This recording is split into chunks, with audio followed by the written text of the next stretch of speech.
শ্রোতাগণ, অনুগ্রহ করে শুনবেন। কাহিনী জংশনের প্ল্যাটফর্ম সংখ্যা 1 এ আসছে আমাদের আজকের গল্প। সবাই দয়া করে হেডফোন ব্যবহার করবেন।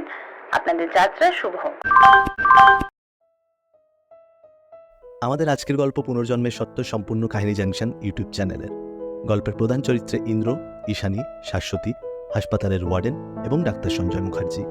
এই কাহিনীর সমস্ত চরিত্র কাল্পনিক। মৃত বা জীবিত ব্যক্তি বা ধর্মের সহিত কোনো প্রকার সম্পর্ক নেই। স্থান, কাল, পাত্র বা কোনো ঘটনার সহিত মিল সম্পূর্ণরূপে কাকতালীয়। শুরু হচ্ছে আজকের গল্প, পুনর্জন্ম। আজ প্রায় 7 বছর হলো ইন্দ্র আর ঈশানীর সম্পর্কে। লং ডিস্টেন্স হলেও ওরা কখনো একে অপরের থেকে দূরে যায়নি। আমাদের গল্পের নায়ক ইন্দ্র সেন বর্ধমানে ইঞ্জিনিয়ারিং করছে, স্বপ্ন ইঞ্জিনিয়ার হওয়ার। আর নায়িকা ঈশানী রায়, ল স্টুডেন্ট, স্বপ্ন লয়ার। ইন্দ্র 4 বছর হলো বর্ধমানে সেটেল হয়। যোগাযোগ ছিল ঈশানীর সাথে ভালো মতোই, কিন্তু গত 3 মাস ধরে যোগাযোগটা কমিয়ে দিয়েছে। কাল রাতে ইন্দ্রর বোন ঈশানীকে জানিয়েছে যে আজ ইন্দ্র কলকাতায় ফিরছে। 7 বছর আগে ওদের আলাপ হয়েছিল কলেজ স্টেশনে। ইন্দ্র খুব ভালো গান গায়, তাই প্রতিবারের মতো সেবারও সে পারফর্ম করে।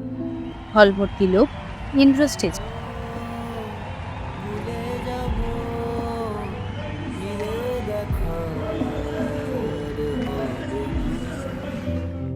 গানটা যেই মুহূর্তে শেষ হয়, ঠিক সেই মুহূর্তে হঠাৎই ভিড়ের মাঝে এক এলো চুলের মেয়ে বলে ওঠে, এরকম ভালো গান যখন গান তখন এখানে কেন?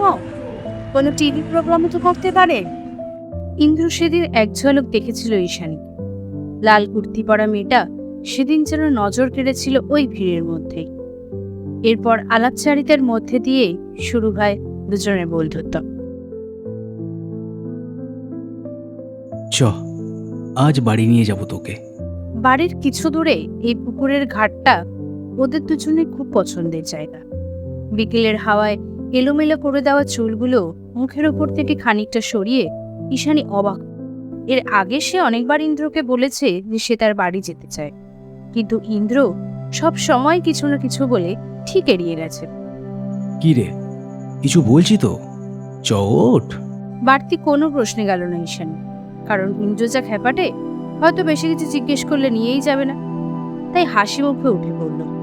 ওই প্রথম ওর বাড়ি যাওয়া, আর এই থেকেই সম্পর্কটা আরো খানিকটা গভীর হয়।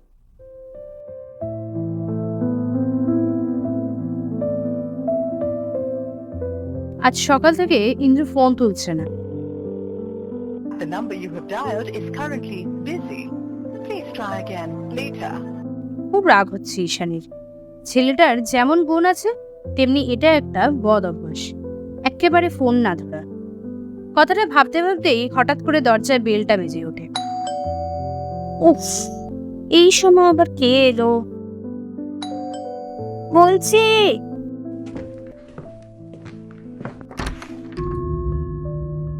কি রে, একেবারে হাঁ হয়ে গেলি তো?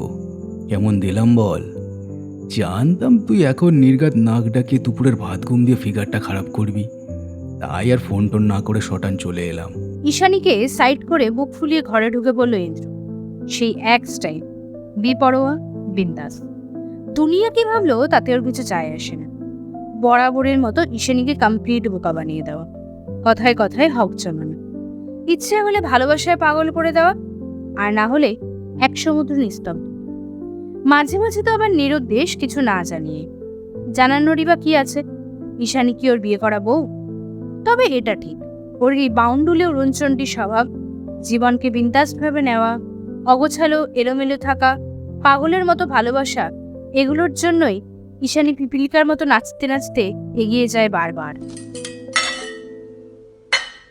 রান্নাঘরে হঠাৎ একটা বাসনের আওয়াজ হতেই সম্বিত ফিরে ওর। ইস্যু, ইস্যু, তাড়াতাড়ি আয়, হাতটা পুড়ে গেল আমার। আরে পুড়িয়ে মারবি নাকি? মা, উফ কি গরম। হাঁকডাকে চোটে এক দৌড়ে বেডরুমে ঢুকে ঈশানী দেখলো ইন্দ্রর হাতে ধরা একটা প্যাকেট, যার থেকে দারুণ গন্ধ বেরোচ্ছে। আর এই গন্ধটা ওর খুব চেনা। হ্যাঁ, মিত্র ক্যাফের ফিশ ফ্রাই, যা ঈশানীর ভীষণ প্রিয়। অদ্ভুত চোখে ইন্দ্রর দিকে তাকিয়ে ভাবতে থাকলেও কি করে ও জানলো যে সারাদিন ওর কিছু খাওয়া হয়নি। আসলে একদম মন হচ্ছিল না একার জন্য কিছু করে নেওয়ার। কি হলো, শুধু দেখবি নাকি খাবিও? তুই তো আবার ঠান্ডা হলে খেতে পারিস না। কত তাড়াহুড়ো করে আনলাম। আমার কিন্তু বাবা হেব্বি খিদে পেয়েছে।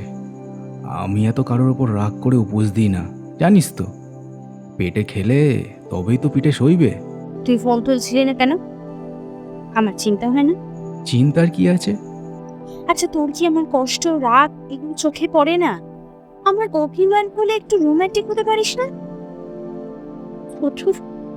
আমিও আকাশ কুসুম ভাবছি, তুই আবার হবি রোমান্টিক। সারা পৃথিবীতে বলে কিনা এই একটাই নিউ না। কি আমার কপাল।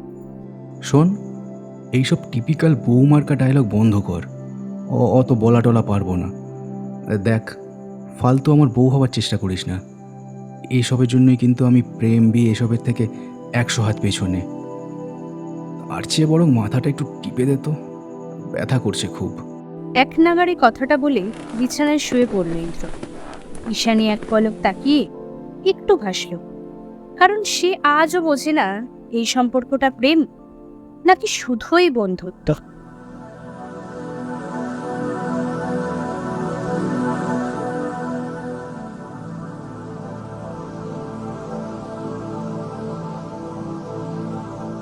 ছুটির দিনগুলো ঈশানীর নিজের একান্তের।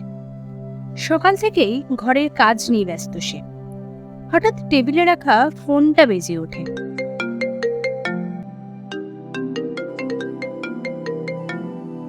হ্যাঁ বল রে, কি ব্যাপার? তুই এত সকালে? শোন না, তোকে একটা কথা বলার আছে। তুই কি ব্যস্ত? তুই আবার কবে থেকে এত ফর্মাল হচ্ছিস রে? বল কি বলবি? আমি বর্ধমান যাচ্ছি পড়তে 4 বছরের জন্য। কথাটা ঈশানীকে চুপ করিয়ে দিল। যে ইন্দ্রকে ঘিরে তার সবকিছু, সে চলে যাচ্ছে, আগে থেকেও জানায়নি। ঈশানী কষ্ট পেয়েছে, তার চোখে জল। কারণ এখন তো চাইলেও সে আর ইন্দ্রকে দেখতে পাবে না।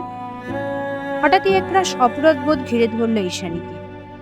সে কি শুধু নিজের কথাই ভাবছে? ইন্দ্রের ফিউচারটাও তো ইম্পর্টেন্ট তার কাছে। নিজের ইমোশনটা সামলে নিয়ে বলে ওঠে, বেশ তো, জানা দেখ, তোর যাতে ভালো হবে তুই সেটাই করবি। আমায় নিয়ে ভাবিস না, আমি নিজেকে ঠিক ভালো রাখবো। ভালো করে মন দিয়ে পড়াশোনা কর, নিজের পায়ে দাঁড়া। আর তুই তো সারা জীবনের জন্য চলে যাচ্ছিস না, বল ফিরে আসবি তো? আমি না হয় অপেক্ষা করবো তোর জন্য। এর 1 সপ্তাহ পর ইন্দ্র চলে গেল। তারপর থেকে ওদের যোগাযোগ বলতে ফোন, আর মিট বলতে ভিডিও।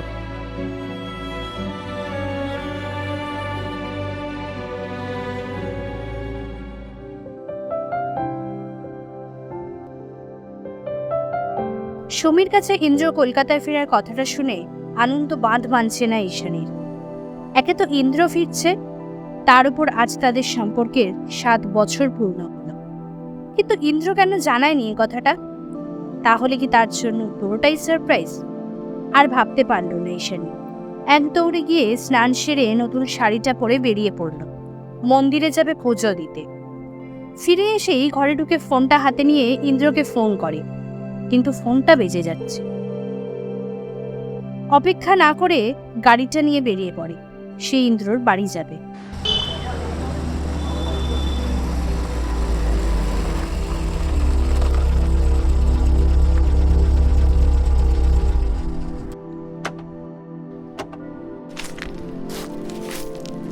বাড়িটার কোনা কোনা ঈশানীর চেনা, আগে অনেকবার এসেছে সে এখানে। সিঁড়ি দিয়ে উঠে দরজায় বেল দিতে একটি মেয়ে এসে দরজা খুলল। লাল রঙের শাড়ি, হাতে শাখাপলা, মাথায় সিঁদুর। এর আগে ঈশানী এসেছে এ বাড়িতে, কিন্তু এই মেয়েটাকে কখনো দেখেনি। মেয়েটি অবাক হয়ে তাকে জিজ্ঞেস করলো, কাকে চাই? ইন্দ্র নেই? হ্যাঁ আছে, আসুন। দরজা দিয়ে ভেতরে ঢুকলো ঈশানী, কিন্তু এগোতে পারল না। দরজার সোজাসুজি একটা দেওয়াল, যেখানে ইন্দ্রর একার একটা ছবি ছিল। আজ সেই ছবিটার জায়গায় ঈশানীর সামনে দাঁড়ানো মেয়েটার সাথে ইন্দ্রর ছবি। ওর কাছে যেন কিছুই পরিষ্কার হচ্ছে না। হঠাৎই দেখতে পেল সিঁড়ি দিয়ে ইন্দ্র নেমে আসছে। আরে ঈশানী, তুই কেমন আছিস? ইন্দ্র, এই মেয়েটিকে? ওহ, তোর সাথে তো আলাপ হয়নি। ও শাশ্বতী, আমার স্ত্রী। ঈশানীর পা দুটো থমকে গেল। মনে হচ্ছে পায়ের নিচ থেকে মাটি সরে যাচ্ছে ওর। ইন্দ্র কি বলছে এসব? যে ছেলেটা ওর জীবনের সবকিছু, সে এভাবে ওকে একা করে দিল। ইন্দ্র আর শাশ্বতী অনেক কথা বলে চলেছে, কিন্তু কিছুই যেন তার কানে ঢুকছে না। শুধু চোখের সামনে ইন্দ্রকে দেখতে পাচ্ছে ও। হঠাৎ করেই নিজের জ্ঞান হারিয়ে ফেলে ঈশানী।